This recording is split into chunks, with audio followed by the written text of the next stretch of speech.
ভিডিওটি আপনারা যে যেখান থেকে দেখছেন আজকের ভিডিওতে সবাইকে স্বাগতম। আজকের পার্টে আমরা চাকরির পরীক্ষার কিছু গুরুত্বপূর্ণ অঙ্ক সমাধান করব। প্রথম প্রশ্নটি যদি আমরা লক্ষ্য করি, একটি বাড়ি 40 ফুট উঁচু। একটি বাড়ি, ধরুন একটি বাড়ি, এই বাড়িটি 40 ফুট উঁচু। 40 ফুট উঁচু। একটি মইয়ের তলদেশ মানে মইয়ের নিচ পাশ মাটিতে, সরি দুইবার মাটিতে লেখা হয়েছে এখানে, এটা কাটা, মাটিতে বাড়ির দেওয়াল থেকে 9 ফুট দূরে রাখা হয়েছে। মানে মাটিতে বাড়ির দেয়াল, এই যে বাড়ির দেয়াল থেকে 9 ফুট দূরে, তাহলে এখান থেকে 9 ফুট দূরে, 9 ফুট দূরে রাখা হয়েছে। উপরের মইটি বাড়ির ছাদ ছুঁয়ে আছে। এই যে উপরে মইটি, এই মই বাড়ির এই ছাদ স্পর্শ করেছে। এই ধরুন মই এই ছাদ স্পর্শ করেছে। এখন এই যে মই, এই মইটি কতটুকু লম্বা আমাদের বের করতে বলেছে। এখানে বাড়িটা কিন্তু 40 ফুট উঁচু। আমরা এটা চিত্রের মাধ্যমে যখন প্রকাশ করলাম, বিষয়টা দেখুন যে এটা কিন্তু একটি ত্রিভুজ তৈরি হয়েছে, একটি সমকোণী ত্রিভুজ।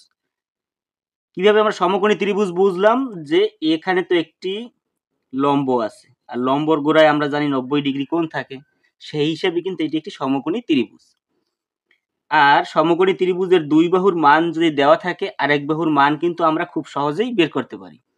পিথাগোরাসের সূত্র ব্যবহার করে আমরা কিন্তু যে কোনো দুই বাহুর মান দেওয়া থাকলে তৃতীয় বাহুর মান আমরা বের করতে পারি। এখানে কিন্তু আমাদের দুই বাহু দেওয়া আছে। এখন এই বাহুর মান আমাদের বের করতে হবে। এই বাহুকে, এই বাহু কিন্তু মই, আর আমাদের বলেছে মই কতটুকু লম্বা, তাহলে এই বাহুর মান যদি আমরা বের করতে পারি তাহলেই কিন্তু আমাদের অ্যান্সার চলে আসবে। তাহলে এখানে আমরা যা করব, পিথাগোরাসের সূত্র ব্যবহার করব। পিথাগোরাসের সূত্র আমরা সবাই জানি, অতিভুজ স্কয়ার সমান সমান ভূমি স্কয়ার প্লাস লম্ব স্কয়ার। যেহেতু এটা হচ্ছে অতিভুজ বা মই, যেটা বলি অতিভুজ বা মই, যেটাই আমরা বলি, দুইটা একই। তাহলে এখানে অতিভুজের মান বের হয় আর মইয়ের মান বের হয়, একই কথা। এখানে আমাদের ভূমি, নিচেরটাকে বলা হয় ভূমি, তার নিচে আছে ভূমি হচ্ছে 9 ফুট, তাহলে 9 এর উপরে আমরা স্কয়ার করব। আর লম্ব হচ্ছে আমাদের 40 ফুট। এই 40 ফুট লম্ব, যেটা লম্বালম্বি ভাবে থাকে, তা আমরা তাকে লম্ব বলি। এর উপরে স্কয়ার, 9 এর স্কয়ার করলে আমরা পাবো 81 প্লাস 40 এর স্কয়ার। এর শর্টকাট ট্রিক্স হচ্ছে আমরা প্রথমে 4 এর স্কয়ার করব, 4 4 16, এরপরে স্কয়ার মানে 2, তাহলে 2টা শূন্য বসিয়ে দেব। কিউব থাকলে কিন্তু আমরা 3টে শূন্য নিতাম। এরপরে যে বিষয়টা, আর এরও কিউব করে দিতাম, তাহলে आंसर চলে আসতো। আমরা যদি দুইটা যোগ করি আমরা পাবো 1681।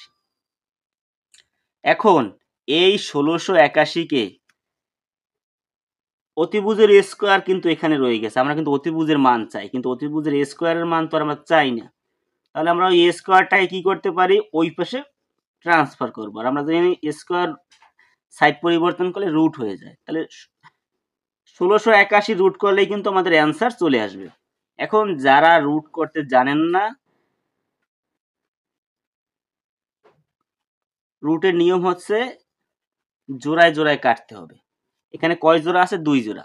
আর এই পাশে যদি আরেকটি সংখ্যা থাকতো, সে যদি জোড়ায় না থাকতো সে আলাদা থাকতো, কিন্তু আমরা ডাইন পাশ থেকে জোড়া কাটতে কাটতে এদিকে যাব।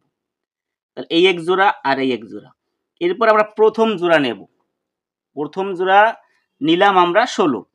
এখানে এমন একটি সংখ্যা বসাতে হবে যার স্কয়ার করলে 16 সমান বা তার ছোট হবে।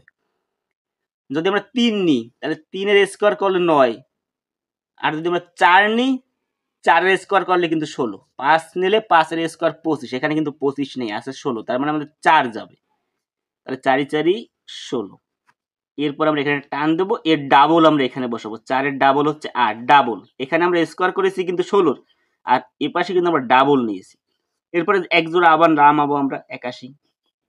এরপর আমাদের এখানে এমন একটি সংখ্যা নিতে হবে যা দ্বারা একে ভাগ করলে আর সমান বা ছোট হবে। তাহলে আমরা যদি 2 নিই তাহলে হয়ে যাবে কিন্তু 82। 2 নিই, 82, আর 82 সাথে 2 দিয়ে আবার গুণ করলে যা হবে সেইটা কিন্তু আমাদের এর সাথে তুলনা করতে হবে। 2 তো অবশ্যই আমাদের যাবে না, আছে 81, আমাদের 1 নিলেই কিন্তু মিলে যাচ্ছে 81। তাহলে এখানেও একটি 1 হবে আর এখানেও একটি 1। 81 81 বার মধ্যে যায়, তাহলে থাকবে 0। তাহলে এখানে আমরা 1681 এর যদি বর্গমূল করি তাহলে পাবো আমরা 41, আর এখানে সঠিক অ্যান্সার হবে আমাদের এই খ নম্বর 41। এখানে আমাদের এই প্রশ্নটি গুরুত্বপূর্ণ একটি প্রশ্ন। প্রাথমিক বিদ্যালয় সহকারী শিক্ষক পরীক্ষা এসেছে 2019। দুইটি সংখ্যার লসাগু দেওয়া আছে এবং গসাগু দেওয়া আছে। একটি সংখ্যা 45 হলে অপর সংখ্যাটি কত? এখানে আমরা একটি সূত্র ব্যবহার করব, অপর সংখ্যা যেহেতু আমাদের চেয়েছে, তাহলে আমরা কি সূত্র লিখতে পারি? আমরা এখানে একটি যে সূত্রটি ব্যবহার করব, লসাগু গুণ গসাগু ভাগ একটি সংখ্যা। এই সূত্র ব্যবহার করে কিন্তু আমরা এই যে একটি সংখ্যা যদি বের করতে বলে বা অপর সংখ্যা বা লসাগু বা গসাগু, আমরা কিন্তু খুব সহজেই বের করতে পারবো। আমাদের লসাগু 90, গসাগু 15, আর একটি সংখ্যা হচ্ছে 45।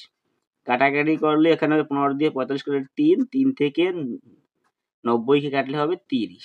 এখানে সঠিক অ্যান্সার হবে ক নম্বর 30।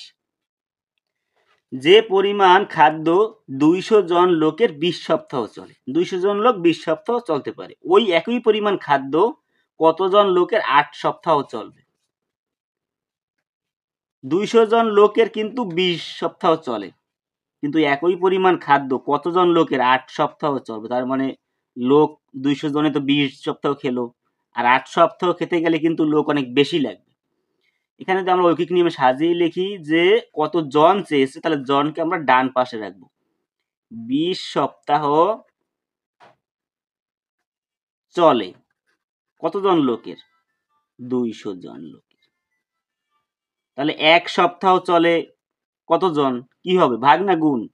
এখানে কিন্তু আমাদের গুণ করতে হবে, কারণ 20 সপ্তাহ যদি 200 জনে খেতে পারে, 1 সপ্তাহে কিন্তু অনেক বেশি জন লোকে কিন্তু খেতে পারবে 1 সপ্তাহ বসে বসে।